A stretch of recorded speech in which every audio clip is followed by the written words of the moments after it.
विधानसभा अध्यक्ष राहुल नार्वेकर बोलतात, थेट जाऊया। उद्धव ठाकरेंचं माझ्यावरचं प्रेम जगजाहीर आहे, त्यामुळे याच्यावरती काय मी विशेष बोलू इच्छित नाही। त्यांनी दिलेल्या शुभेच्छांबद्दल मी त्यांचे आभार मानतो। एवढंच सांगू इच्छितो, आपल्या राज्यातील आपल्या सहकार्याला अखिल भारतीय ही समिती जी आहे त्याची एखादी जबाबदारी प्राप्त झाल्यानंतर खरं तर राज्यासाठी गौरवशाली असा क्षण आहे।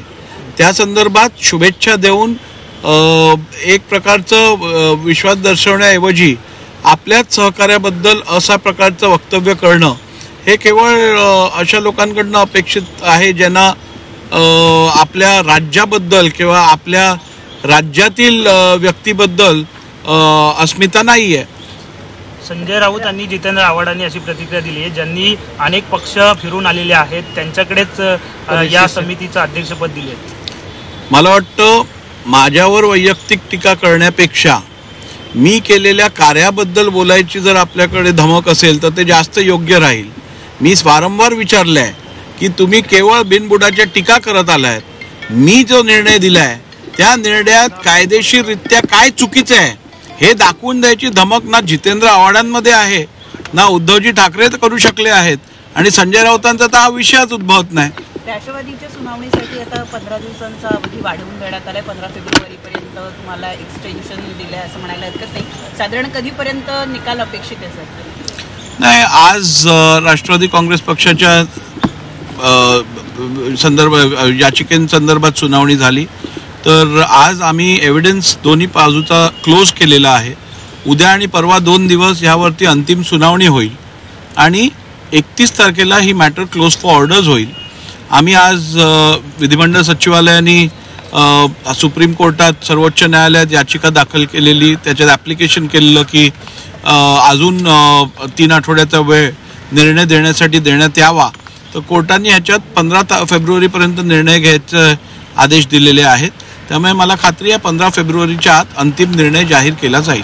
सर, एक ऑब्झर्वेशन आज तुम्ही नमूद केलं की या दोन्ही सुनावणीच्या दरम्यान तुम्हाला असं लक्षात आलं की सगळ्याच राजकीय पक्ष त्यांच्या घटनेनुसार कामकाज करणं हळूहळू कुठेतरी ते मागे पडत चाललेलं आहे, परंतु या 2 सुनावणी एक नवीन पायंडा पाडतील, प्रत्येकजण नियमानुसार काम करेल। नाही, शेवटी बघा, कुठचंही कार्य असेल, कुठचंही काम असेल ते नियमाप्रमाणे होणं अपेक्षित आहे।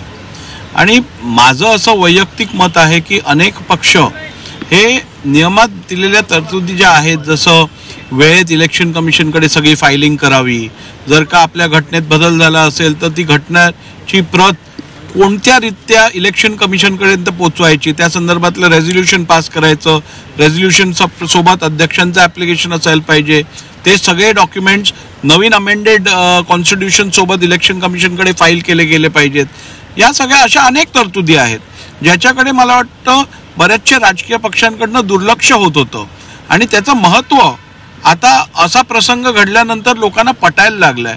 त्यामुळे एखादा राजकीय पक्ष किंवा संघटना आपण चालवत असताना या संदर्भातल्या ज्या कायदेशीर तरतुदी आहेत याची अंमलबजावणी होणं अत्यंत आवश्यक आहे आणि ते सिरियसली घेणं आवश्यक आहे।